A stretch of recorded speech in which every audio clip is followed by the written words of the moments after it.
Hello and welcome to today's edition of Extraordinary Outcomes. I'm Shubhanjan Sarkar, your host and founder of Pitchlink, the buyer-seller engagement platform. Today we bring you the fifth installment of the 8-part limited series, Fixing the 5% Problem in B2B Sales. In this limited series, we bring you engaging discussions with experts from around the world on the elephant in the sales room, the abysmally low rate of conversion in B2B sales. Today, we speak with Art From, founder Team Sales Development, Amy Franco, founder and CEO of Amy Franco Associates, and George Brownton, founder of Membrane. Meet Art From, founder of Team Sales Development Incorporated. Art is a sales transformation consultant with a wealth of consultative sales training and development expertise based on over 20 years of industry and sales experience. He began in engineering and quickly moved into various sales positions where he routinely surpassed revenue and performance targets and led sales teams. Art moved into sales enablement role in 2000, responsible for development of 450 sales execs and partners worldwide, eventually founding his own company, Team Sales Development, in 2004. Art developed the Web Mastery series and has successfully helped sales teams and trainers at companies including Cisco, Nokia, DBS Bank, Palo Alto Networks, and Informatica. He is credited with delivering a spectacular increase of almost $1 billion of bookings for a multinational electronics manufacturing outsourcer. Art holds a Bachelor of Science in Mechanical Engineering, a project management certificate from University of Alabama, has studied adult learning principles and training development through Friesen K and Associates, and is Cisco CSE and BAICP certified. Meet Art From.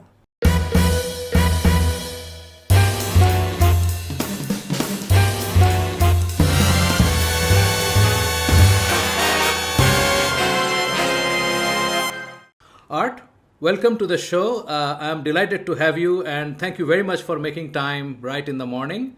We are going to talk about this elephant in the room, which I believe we don't like to have a public discourse on this, but I think it's time. The fact is that the lead to conversion rate in B2B sales is abysmally low. Mm-hmm. So Art, my question to you, how did we get here? I think how we got here is, I think it's just because traditionally a lot of sales, used to be maybe more B2C. There wasn't all this B2B opportunities like there is now with SaaS and so many other offerings. And so I just feel like the old adage about, go out and find as many as you can and work on as many as you can. And then we've all heard the numbers of, whatever, 138 or whatever, where you need all of these to get these. And the problem with that is to get more of actual conversions, you got to put more in the top of the funnel. And unfortunately, that means just more work and more effort. And yeah, we could add more people to do more calls, but the question is that helpful? And going back, way, way back, think about the Fuller Brush salesperson as we had in the US. This is a person that went door to door and had a pack full of things that were commonly needed and would show up and say, do you want one of these? Do you want one of these? Do you want one of these? And they had to go to house after house after house after house. And at the end of the day, if they did maybe 10 sales visiting, 100, 150 houses, they were happy with that. Again, the problem with that, it just leads now to buyer fatigue, salesperson fatigue, and a tremendous, misappropriation of resources and frustration. So I think that the key is thinking about what it is that is different now that can be done differently, that helps the buyer, helps the person on the other end of the phone, while at the same time helps us as the salesperson to determine what we can do about that 5% or whatever you want to call that. So the one thing is that thinking about in terms of that funnel and what goes in at the beginning, being able to sort that through a little bit. And one of the things that I've worked with some others on is really thinking about what's the strategy of your company? Where are you trying to go? What are you trying to do? And identify what those buyers look like in terms of something that aligns more to where you really want to take people. And one of the approaches that we've used is part of my portfolio is Great Demo. And Great Demo is a methodology really for how to demonstrate mainly software solutions, but it starts with the customer in mind and it puts the last thing first. So whatever your main point is, you put right up front. If you're able to do discovery, that's pretty easy to do because you can find out what they care about. The challenge with The 5% problem is we don't know necessarily much about them, but here's what we do know. We know their job title, most likely. We know their industry. We probably have a good idea about people like that we've worked with before and what they are thinking and what they care about. So what we advocate and something to consider is what we call vision generation. So with vision generation, what you do is you put a scenario up without even talking about us first at all. We don't talk about ourselves. Put a scenario up that says, hey, my understanding is that you're the, project manager in charge of this, or you're the factory floor person in charge of this. When we've worked with others like you, they have said, this is the challenge they have. They have said, these are the things that are getting in the way of achieving their goals. They have said, these are the things that they are looking for in terms of a solution. And what I like about that approach is we are helping them to see a third perspective of somebody else and what somebody else is doing that we have worked with. We don't even talk about our solution yet. We start with giving them a little bit in order to get. And what that does is it creates some credibility for us in terms of, hey, this is a person I might want to listen to because it sounds like they know my competitor. They know others just like me. And what can they give to me to help me out? Ironically, I find that, and all due respect to marketing, and I know it's getting better, many times I see a lot of feature function stuff. It's all about us. It's all about our product, maybe a little bit about what it does.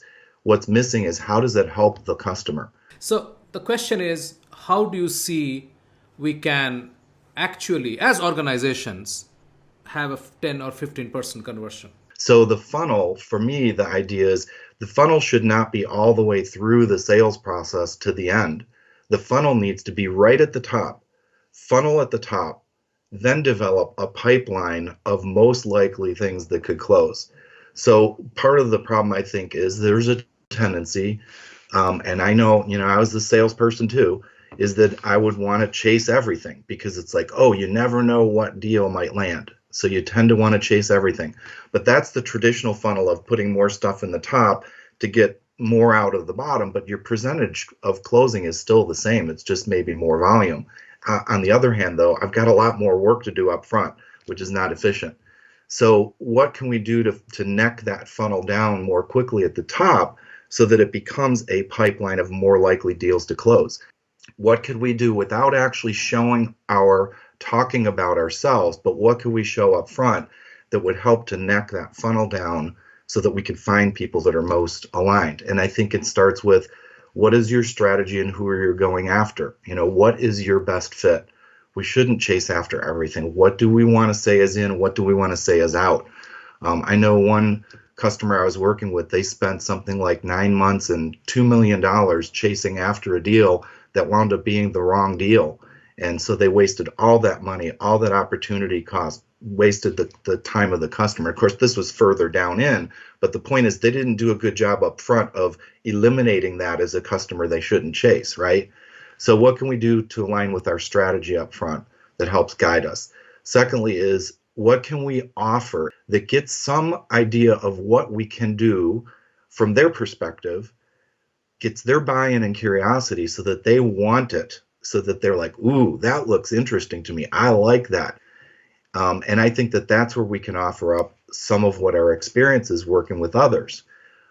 Case studies and customer success stories on the website are intended to do that. I don't think people have time to read through that all the time. And surprisingly, everybody, here's something that you could do. Go on your website, and if you're in marketing, take a look. Go on your website and see, what are these success stories really saying? Who is it about?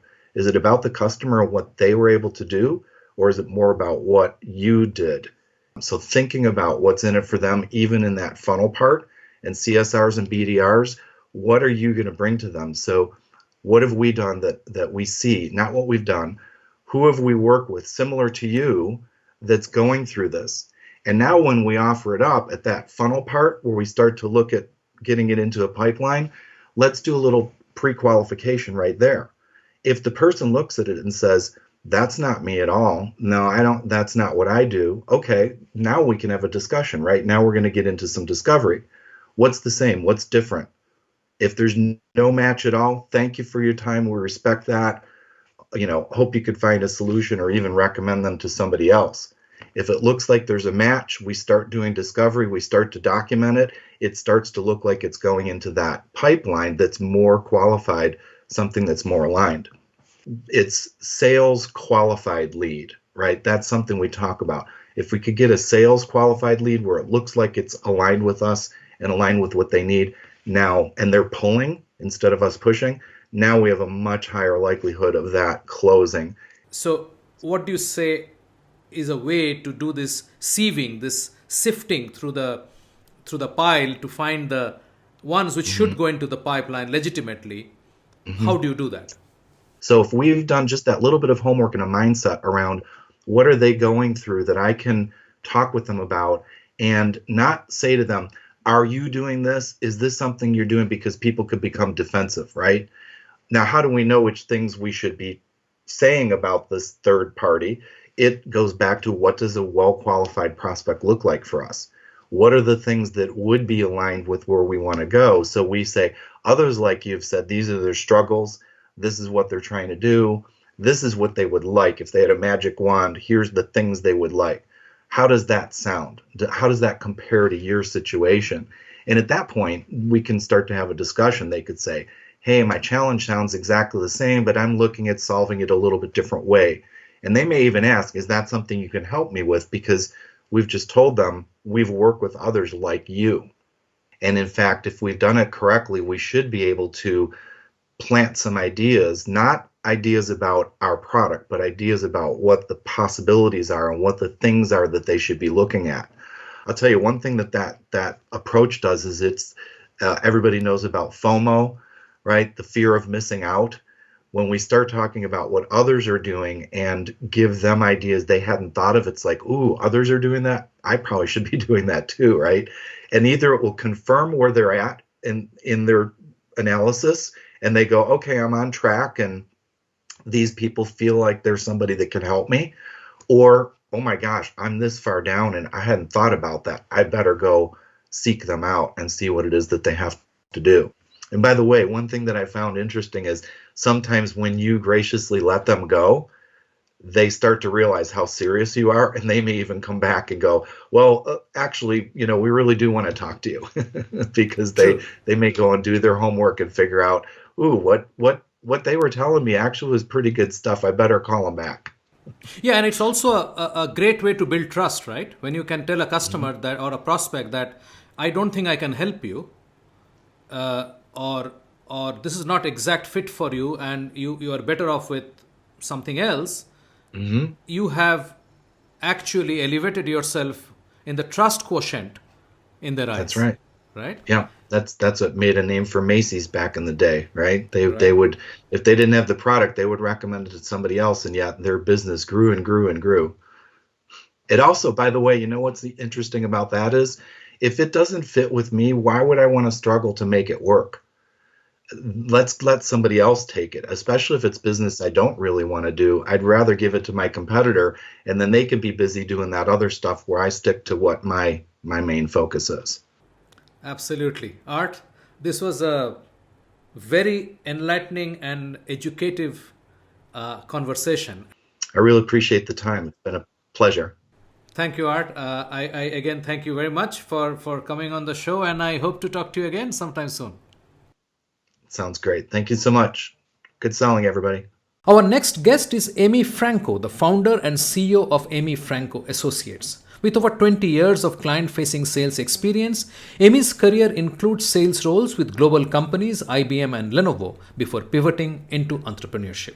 Today, her firm works with mid-market technology and professional services organizations to grow sales results through both sales strategy and skill development programs. Her book, The Modern Seller, is an Amazon bestseller and was named a top sales book by Top Sales World. She is also recognized by LinkedIn as a top sales voice. Here is Amy Franco on the 5% problem.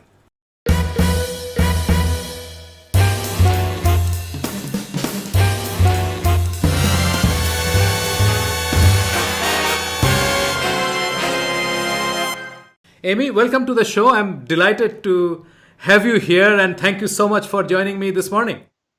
Subhanjan, I was really looking forward to this conversation. So it's great to be here, and thank you for having me.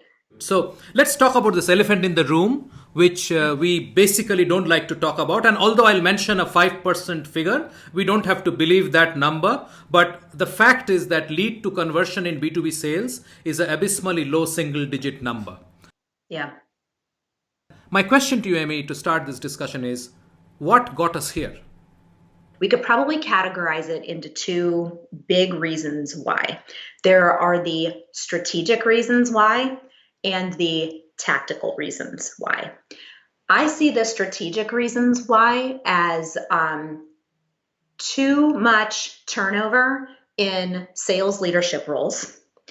I also see it as the highest levels of leadership in an organization maybe not having a clear enough understanding of sales and the importance of sales in the organization. And you have a sales culture problem. Organizations either don't have a sales culture or they're building the wrong sales culture. And what that does is it dovetails into the tactical problems that organizations see. So everything that you just said, conversions, lead conversions being low, close rates being low, the tactical skill development pieces aren't happening. So when you look at your organization strategically, you have to really honestly assess if you have the right sales culture and the right people, and then tactically assess, do I have the right people in the right roles with the right skills? And one of the services that I've added to my organization over the last 3 months is Salesforce evaluation and assessment. And what I am learning from that is many organizations don't use a data-driven approach to hiring and skill development. So many times they might be hiring the wrong sales leader into the role because they don't quite know what they're looking for, or they put someone in the role that they like or is not equipped to be a leader. I can talk to a large organization or a small organization, and they tend to have similar problems with the turnover in sales leadership roles. When I look at LinkedIn profiles for some sales leaders, I see them turning over literally every 2 to maybe 4 years. Yes. So it's a habit that I think needs to be broken at the individual level and fixed at the individual level, but the organization also needs to make a concerted effort to say, we want to keep leaders in these roles longer, because the more sustainability you have in those roles with the right people, the more success you'll create. So for our sales leaders and sales professionals that are watching or listening to this, think about if this has ever happened to you. You get to the fourth quarter of the year and you are close to making your number, and you are looking at all of your deals in the pipeline, and your organization says, we sell on value. We are consultative sellers. We don't sell on price. But you're sitting in the fourth quarter.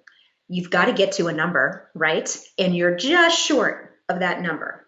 So your product team, your sales team, your pricing team, whatever that is, gives you a whole bunch of incentives to pull deals in to the fourth quarter because it's going to help push you over the finish line. But those deals are going to erode your margins.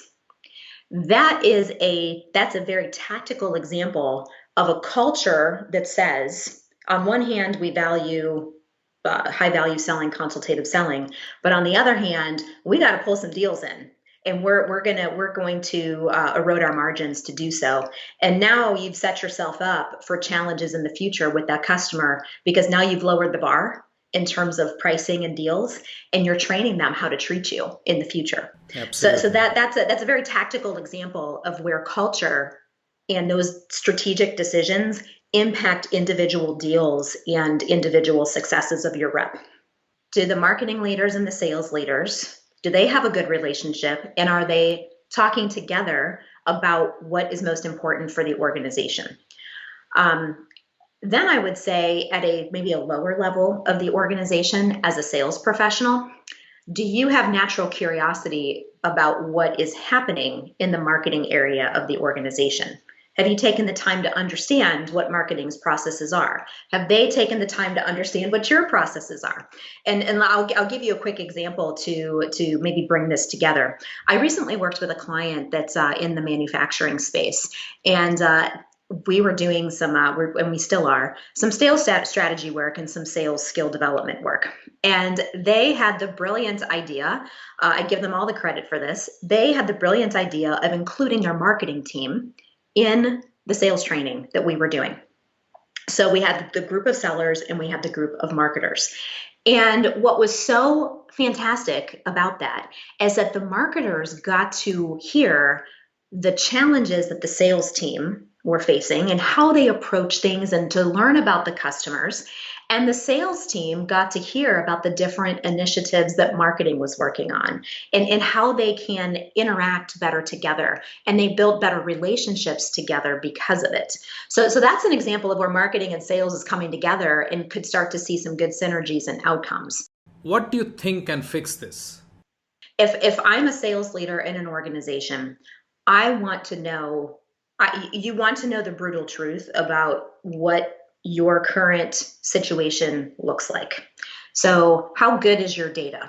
So you want to know what the situation looks like. So without that knowledge, it's really hard to put anything in place to fix it, right? So that's where I would be starting.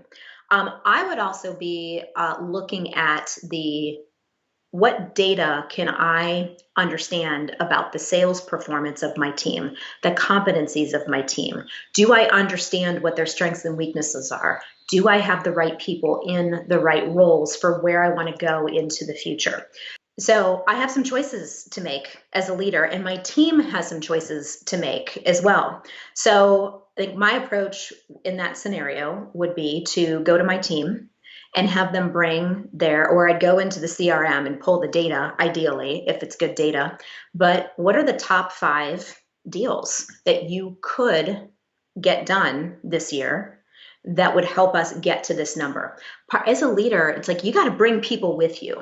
Your team wants to help you be successful if you have a good relationship with them.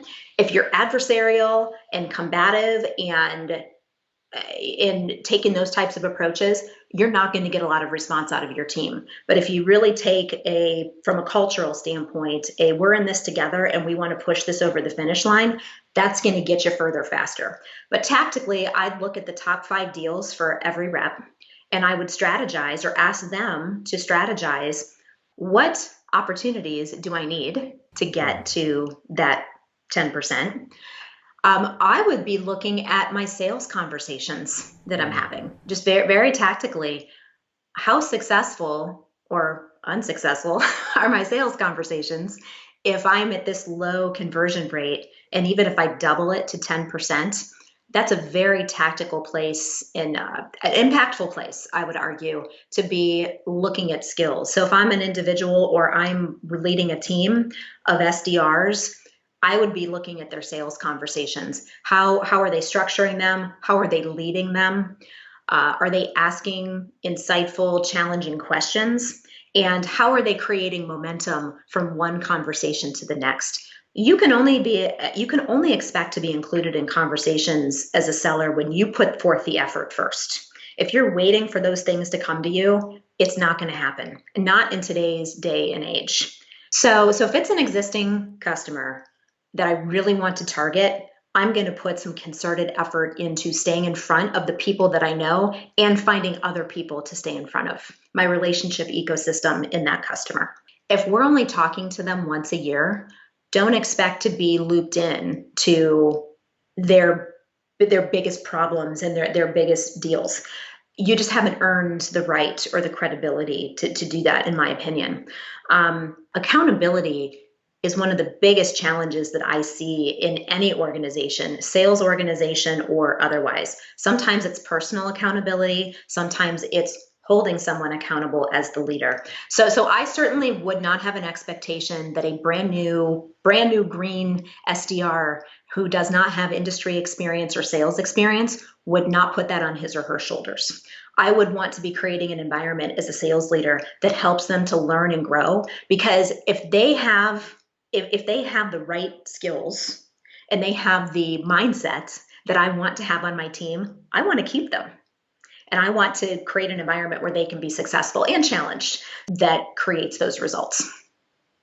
Wonderful. That's a great note to end this chat. I really enjoyed talking because there is so much that we can still talk about. But Amy, thank you so much. I really appreciate it. Subhanjan, thank you. It was a pleasure to be here. And finally, we have George Brownton, a lifelong entrepreneur with 20 years of experience in software space and a passion for sales and marketing. With the life motto, don't settle for mainstream, George is always looking for new ways to achieve improved business results using innovative software, skills, and processes. He shares his thoughts on the award-winning blog, Art and Science of Complex Sales. Since 2012, George and his team at membrane.com have collaborated with thought leaders and studied research to identify the success factors behind successful sales organizations. The result of their hard work is a software as a service that makes it easier for companies to capture, learn, and execute the behaviors needed to achieve sales excellence. Who better than George to wrap up this session of fixing the 5% conversion problem in B2B sales?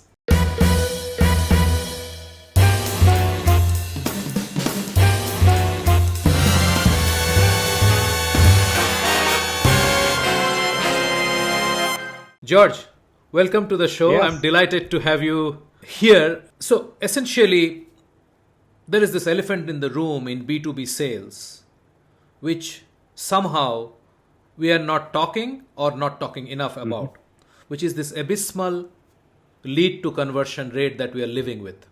I fully agree with you that from a sort of outside perspective, on a leadership and a board level, it's kind of weirdly accepted that sales is as inefficient and ineffective that it is.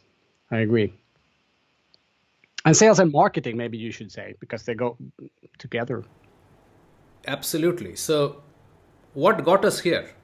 Yeah, this is a great question, and given it a lot of thought.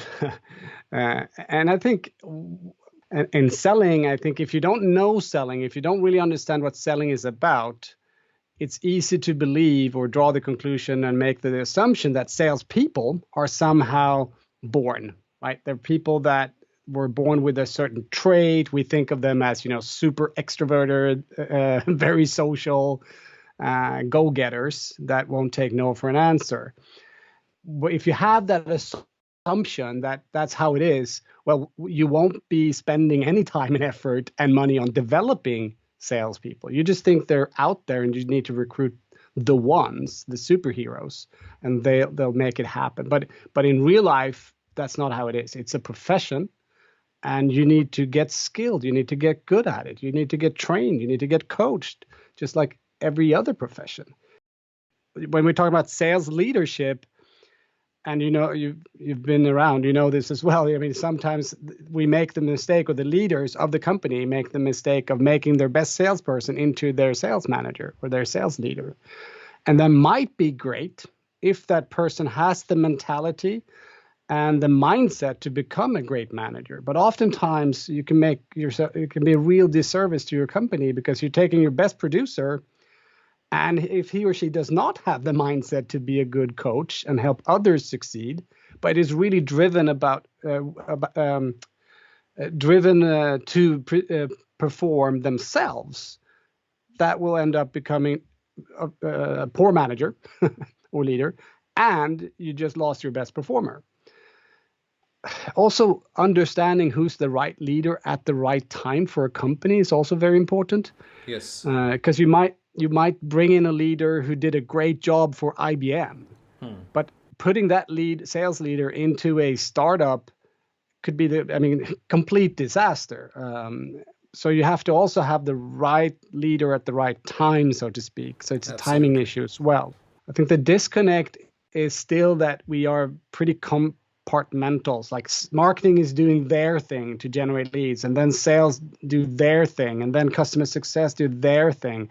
I think we have to look at it more from the buyer's perspective. Like if I'm a buyer and I make contact, how is my experience from the first contact with the company to becoming a customer and hopefully becoming an ambassador for the company and the product? And your voice, the company voice? Is it the same from the beginning, and or is the customer success using a whole other type of language than the marketing did? So having this as a coherent theme throughout the entire experience, that's where I think we need to spend more time, and there's often a disconnect. I think also in marketing, we are often looking for the quick fix. Like if we send out this email to hundreds of thousands of people, we get these many leads, and we look at the conversion rates, etc. And that's fine. We should do campaigns and there's brand awareness and all that. But we need to be, I think most B2B companies need to be a bit more specific in who to go after, and do a really solid job in segmenting their market, defining their ideal customer fit, understanding their stakeholders, all the problems, aligning with that, etc. So I think we need to not seek sort of the easy fix and try to just copy someone else's methodology off the bat because they've made a fantastic result out of it. But really focus on where are we, where do we want to go, who's our customer, what can we help them with, how's that different from the competitor, what's our differentiator in the market, how do we communicate that, how do we look at this from a buyer's perspective to be sort of consistent throughout the entire journey, and with a long-term view. And the long-term view, I think what messed that up is the entire quarterly based society we live in. We have, it's structured in a way that we have to get the quick wins. And the salespeople have to say, oh, if you buy today, I'm going to give you the discount, but not tomorrow. It's like, okay, so you just told the person that in a quarter's time, you can get an even better deal. So it's just, we have to stop being so short, have such a short time frame in front of our eyes all the time. But it's hard. I get that also, because you need to show the results to the investors and the owners if you're in that hamster wheel, so to speak.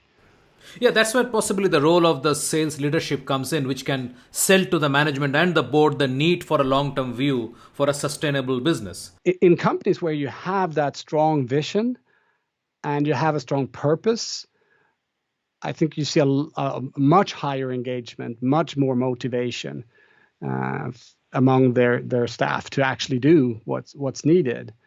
And that's the difficulty as a leader, I think, to come up with that vision, that strategy, and get everyone to see it and buy in on that and be wanting to be a part of that journey. I believe that leaders of companies need to see that elephant in the room. Like, okay, we're looking at sales, and it's almost like a black box for many boards. Like, we see here's sales, but we look at the forecast and it was way off last quarter. It's going to be way off now. But why is it? Fire the sales leader. You have to look at it in a new way. Like, this sales is a profession. Sales needs to be done in a professional way, and it needs to be aligned with the strategy of the company. And we need to invest in our sales leaders and our frontline sales managers and our salespeople and marketing and customer success, and it all needs to stick together. So, having this holistic perspective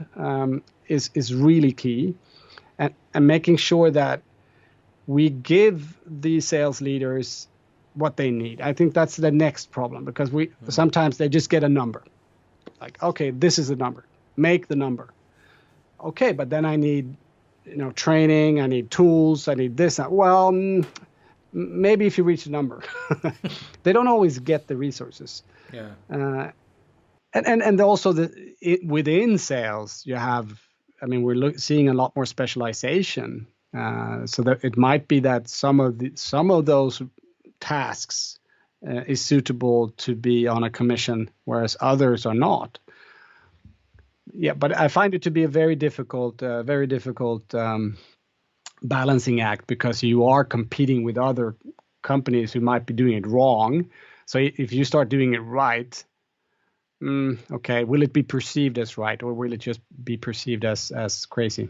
What, according to you, are the things that tech companies, SaaS companies, you can take any slice of it that you're comfortable with, and say, what are the things that they can do which will move the needle from a single digit to at least a double-digit conversion. Yeah. Yeah, I talk a lot about just making sure you're doing the basics, the fundamentals of selling right. You need to understand who your customer is. You need to understand how you create value for them. You need to understand who you need to talk to, like the stakeholders.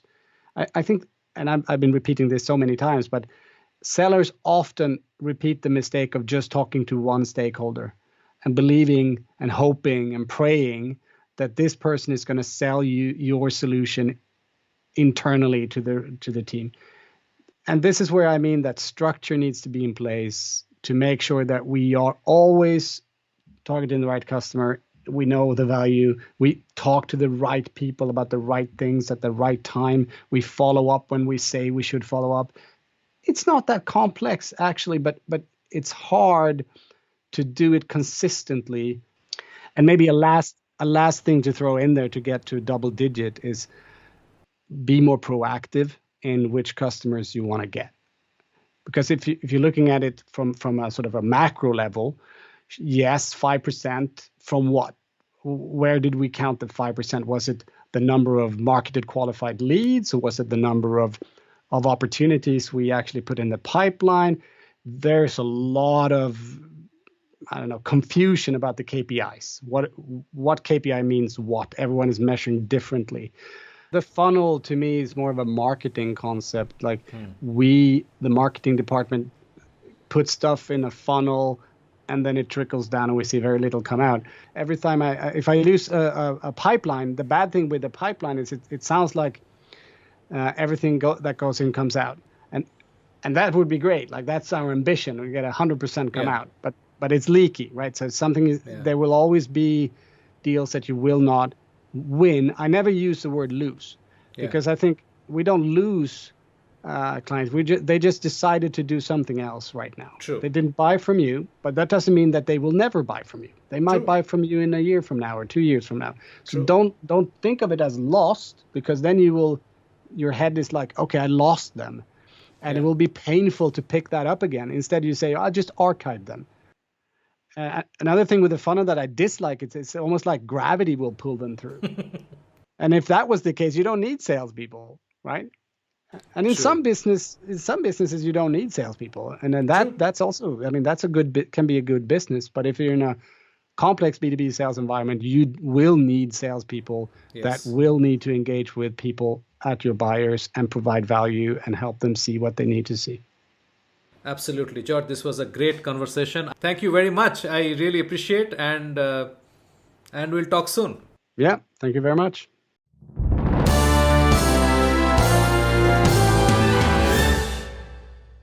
Tune in next week to meet Bill McCormick, Chief Sales Officer at Social Sales Link, Paula White, President Site B Consultant, and Ben Pincus, Practice Lead Sales Strategy at Scaled Consulting, and get a peek into what they're thinking about this elephant in the sales room. We have to earn the right to have a sales conversation with someone. All right. And one of the ways we do that is we always have to keep in mind the ask offer ratio. All right. Keenan in his book, Gap Selling, talks about this, that there's always an ask offer ratio. If you're asking someone to read an email, you're asking them to look at your LinkedIn profile or read a message you've sent or read a piece of content. We're asking them for their time, which is their most valuable possession. We have to make sure they get something in return that's of equal or lesser or more value than that. Well, I think because of bots, and I think because of where we are, Alexa can only give information and they're transactional. But if we're going to be a consultative selling where we actually become partners with business to business, then that's where we need to grow to. We need to get above the bots doing those things, because that just makes it very transactional.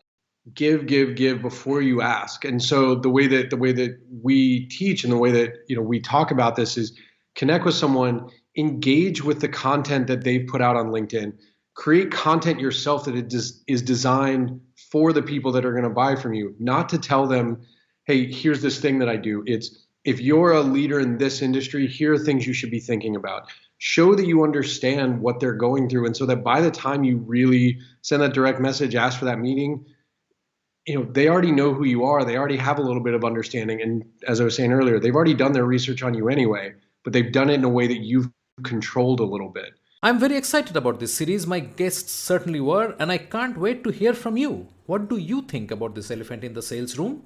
Please use the link below to record your views in video, and we will start incorporating them into the show in the following episodes. Time to wrap up for today. Remember, you will soon have access to the complete interviews and transcripts. Keep an eye out for the link in the EXO newsletter. And thank you for watching. Until next time, stay well and craft extraordinary outcomes.